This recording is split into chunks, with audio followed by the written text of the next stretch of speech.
Languages reflect culture and people. As a polyglot, I encourage people to study new languages in order to understand the world better. If someone wishes to learn a new language, they can and they should. Facilities should be provided for interested citizens. But no language should be shoved down anyone's throat. Today, we are going to talk about the opposition to Hindi imposition. I have come across people who ask questions like, why can these Tamils and others learn Hindi? What's wrong with them? If Hindi is my national language, these South Indians and others, they realize that there is no other way but to learn Hindi, है ना? Let's look at our archives and brush up our history lessons, shall we? Two of the prominent supporters of Hindi were Mahatma Gandhi and Jawaharlal Nehru. Mahatma Gandhi had established the Dakshin Bharat Hindi Prachar Sabha to promote Hindi. The first agitation rose when Chief Minister Rajaji issued a government order making the teaching of Hindi compulsory in secondary schools in the Madras Presidency. Periyar's self-respect movement and Justice Party firmly opposed this.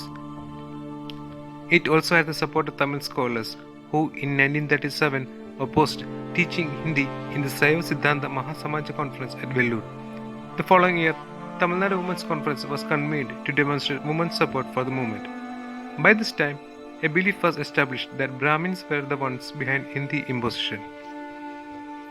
Satyamurthy and Sarvapalli Radhakrishnan, who were against the Hindi imposition, tried in vain to change Rajaji's stance. Over the course of agitation, thousands of people were arrested and convicted, including Periyar, who was fined and put behind the bars. Due to the involvement of India in the Second World War, the Congress government resigned and the Madras provincial government was placed under governor's rule. Periyar's request to remove compulsory teaching of Hindi was granted by then Governor of Madras, John Erskine. Series of heated debates took place during the drafting of Indian Constitution. The committee talked about adopting a language and giving the status of national language to aid the Constitution and to improve the proceedings of the Constituent Assembly. When R.V. Dhulekar of United Provinces spoke in Hindustani and the chairman reminded him how there were people who did not know the language, Mr. Dhulekar replied, and I quote, "People who do not know Hindustani have no right to stay in India. People who are present in the House to fashion a constitution for India and do not know Hindustani are not worthy to be members of this assembly. They had better leave."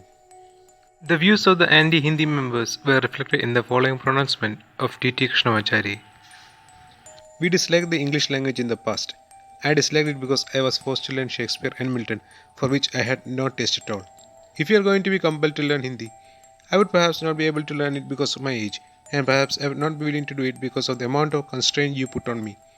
This kind of intolerance makes us fear that the strong center which we need, a strong center which is necessary, will also mean the enslavement of people who do not speak the language at the center. I would, sir, convey a warning on behalf of people of the South for the reason that there are already elements in South India who want separation, and my honorable friends in UP do not help us in any way by flogging their idea of Hindi imperialism to the maximum extent possible. So, it is up to my friends in Uttar Pradesh to have a whole India. It is up to them to have a Hindi India. The choice is theirs. The confusion came to an end with the proposal of the Munshi Iyengar formula. Hindi and English were adopted as the official languages, a move which was opposed by pro-Hindi leaders. The next major agitation under the leadership of Periyar and Dravidar Kazhagam took place after India got independence. Hindi was made compulsory throughout India with a catch. Minimum marks were necessary for promotion to higher classes. Protests and arrests once again happened. A compromise was reached between the government and agitators. Eventually, the government made Hindi teaching optional from the academic year 1950-51. Non-Hindi speaking states were given 15 years to learn and be prepared for the language, which would become mandatory from 1965, and the committees would meanwhile develop Hindi so that it would be the de facto language after 1965.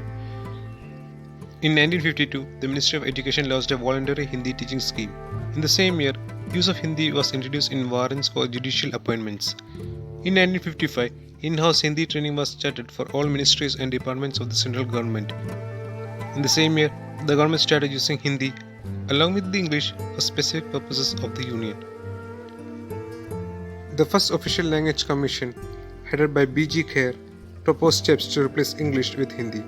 This report was corroborated by the Parliamentary Committee on Official Language chaired by Govind Ballabh Pant. In 1958, riots broke out after Jawaharlal Nehru called the opposition to Hindi nonsense. As the opposition and the violence grew, Prime Minister Jawaharlal Nehru finally stepped in and assured others that English won't be taken away. His words were not entertained by the proponents of Hindi.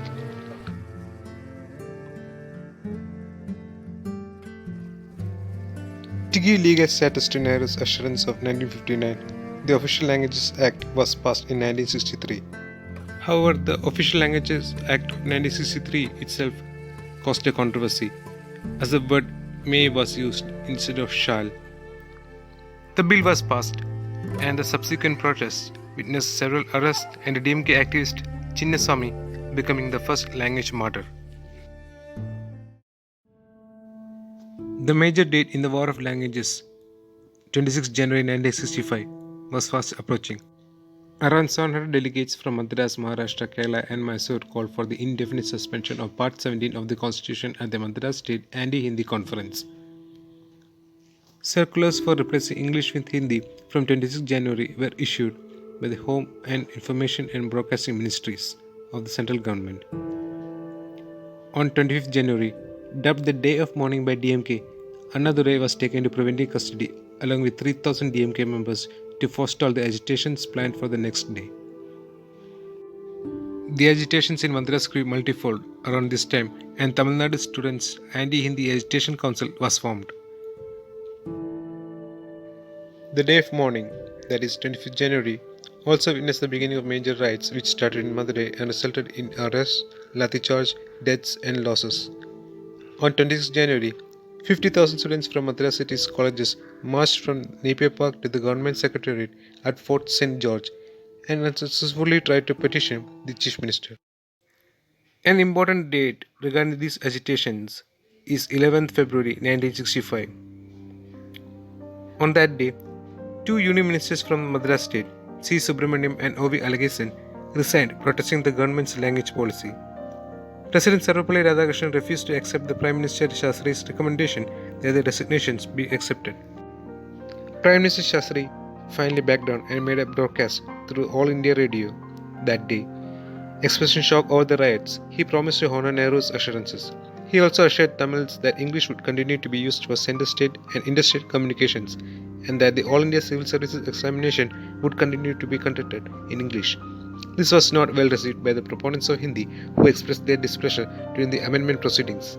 Finally, the three-language formula got the common ground. The Official Languages Act was finally amended in 1967. 1968 witnessed protests over the three-language formula. In order to satisfy the agitators, the three-language policy was scrapped and Hindi was removed from the curriculum. Three other agitations took place in 1986, 2014 and 2019. In 1986, the then Prime Minister of India, Rajiv Gandhi, introduced the National Education Policy, which provided for setting up the Navodaya schools.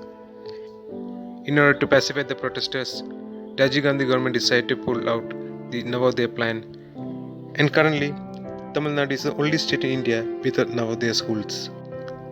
In 2014, the Home Minister of India sparked controversy when it asked the bureaucrats to prioritize Hindi over English on social media. The controversy was quickly cleared by the government. On the occasion of Hindi Divas in 2019, Amit Shah appealed to citizens of India to speak in Hindi along with their mother tongue in order to promote Hindi, and as according to him, Hindi was the only language that could ensure unity in India. This drew sharp criticism from different corners. The impact of these agitations were the rise of few political parties and the fall of few others. That concludes a brief look at the history.